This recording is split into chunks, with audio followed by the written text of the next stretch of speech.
Aisyah radhiyallahu anha pernah juga begitu lagi puasa, ingin berbuka puasa lalu tidak ada sama sekali makanan kecuali roti kering. Maka ada orang yang minta di depan pintu rumahnya, maka Aisyah pun berkata pada pembantunya radhiyallahu anhum ajma'in, berikanlah kepada fakir miskin ini. Pada saat diberikan, pembantu itu mengatakan, apa yang akan kita makan? Buka puasa tidak ada makanan.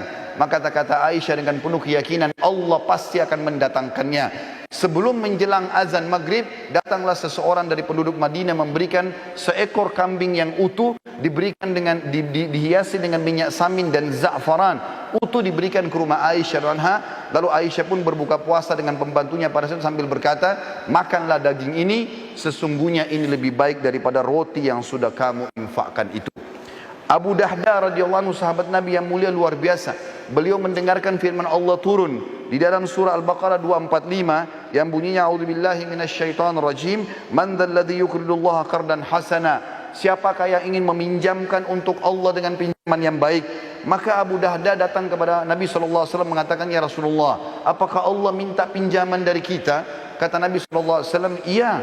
Maka kata Abu Dahda, ulurkan tanganmu ya Rasulullah. Lalu diulurkan tangan Nabi SAW, lalu dia memegang mengatakan, aku telah meminjamkan kebun kurmaku kepada Allah, isinya 600 pohon kurma, semuanya karena Allah. Maka diberikanlah kepada Nabi SAW, lalu Nabi SAW bersedekah dengan hal tersebut. Lalu Nabi bersabda, kam min azkin radahin di Abi Darda fil jannah. Berapa banyak yang akan didapat oleh Abu Dahda balasan pengganti pohon kurma ini di surga nanti.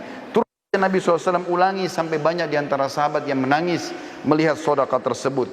Abu Talha radhiyallahu anhu juga bersedekah dengan luar biasa. Beliau punya sebuah kebun kurma namanya Bayruha. Itu luar biasa indahnya dan ada mata air yang dingin di situ. Nabi SAW suka minum dari situ setiap harinya. Maka dia pun berkata, ya Rasulullah, aku telah membaca firman Allah dalam surah Al-Imran ayat 92 yang bunyinya, a'udzubillahi minasyaitonirrajim, lan tanalu birra hatta tunfiqu mimma tuhibbun wa ma tunfiqu min syai'in fa innallaha bihi alim. Kamu sekali-kali tidak akan pernah merasakan kesempurnaan dalam balasan pahala kebaikan sampai kalian menginfakkan yang terbaik yang kalian miliki, dan sungguhnya apapun yang kalian infakkan Allah Maha mengetahui. Maka dia pun berkata, sesungguhnya harta yang paling aku cintai adalah perkebunan kurma Bayruha, dan aku ingin menginfakkannya di jalan Allah. Maka Nabi SAW mengatakan, bakhin dzalika malur ribh, dzalika malur rabih, wa qad sami'tu ma qultu wa inni ara an taj'alha fil aqrabin. Faqala Abu Talha, af'al dzalika ya Rasulullah.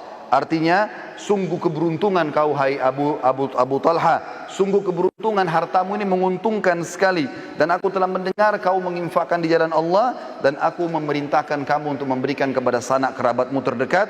Abu Talha pun mengatakan iya. Sebagai penutup teman-teman sekalian, saya minta waktu sekitar 2-3 menit. Saya akan menyampaikan beberapa kisah berhubungan dengan pentingnya sedekah, dan ternyata dia bisa menyembuhkan banyak penyakit. Di antaranya disebutkan bahwasanya, atau beranjak daripada hadis Nabi SAW, dengarlah saudaraku seiman yang masih punya penyakit kronis, yang sudah bertahun-tahun tidak sembuh penyakitnya, yang punya masalah tidak selesai-selesai, ribut dalam rumah tangga, anaknya sakit, pekerjaannya tidak berkembang, apa saja. Sabda Nabi SAW yang masyhur dalam hadis sahih riwayat Al-Baihaqi, dawu mardakum bis sadaqah wa hassinu amwalakum biz zakah wa iddu lil bala'id du'a. Obatilah orang-orang yang sakit di antara kalian dengan sedekah, bentengilah harta kalian dengan zakat, dan siapkanlah untuk menghadapi musibah dengan doa-doa. Ibnu Qayyim berkata, setiap dokter yang tidak mengobati pasiennya dengan memeriksa hati, kebaikan dan kekuatan ruh, dan menguatkan hal-hal tersebut dengan memerintahkan pasiennya bersedekah, berbuat kebaikan dan kebajikan, juga bertaubat dan mengingat akhirat, maka dia bukanlah seorang dokter yang hakiki, tapi dia dokter yang baru saja belajar.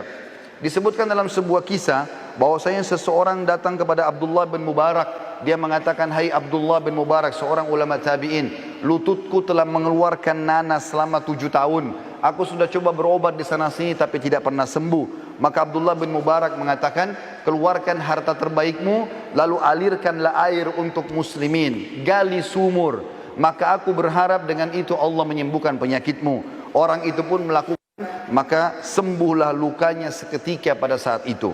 Seorang ibu lagi divonis sakit keras, tidak bisa sembuh lagi, maka anaknya keluar mencari fakir miskin dan bersedekah. Pada saat dokter mengatakan sudah tidak akan pernah sembuh lagi, ternyata ibu tersebut setelah si anak mencari orang miskin dan sengaja bersedekah untuk itu, maka Allah sembuhkan ibunya dari penyakit kronis. Allah subhanahu wa ta'ala juga dalam kisah yang lain mengangkat penyakit kanker dari seorang laki-laki yang sudah divonis tidak akan pernah bisa meninggal, tidak akan bisa hidup lagi. Dari Saudi dia berangkat ke Eropa untuk membiayai kankernya, dan ini ada beberapa organ tubuh yang harus dirusak dan diangkat. Maka dia pun pulang ke negaranya, pamit dengan kerabat-kerabatnya, mungkin dia akan meninggal setelah operasi ini, menyusun seluruh harta-hartanya. Pada saat dia menuju ke bandara, dia temukan ada satu orang miskin di pinggir jalan.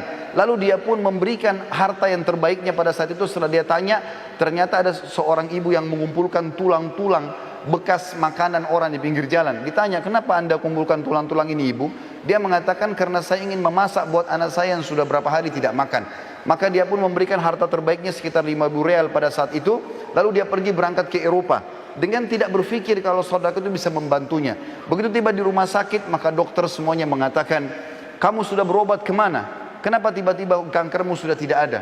Apa kau permainkan kami?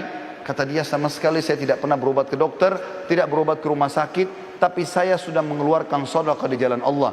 Maka dokter-dokter tersebut pun mengatakan, sungguh ajaran agamamu benar. Lalu mereka akhirnya masuk Islam justru karena sembuh, atau orang ini sembuh dari penyakit kanker.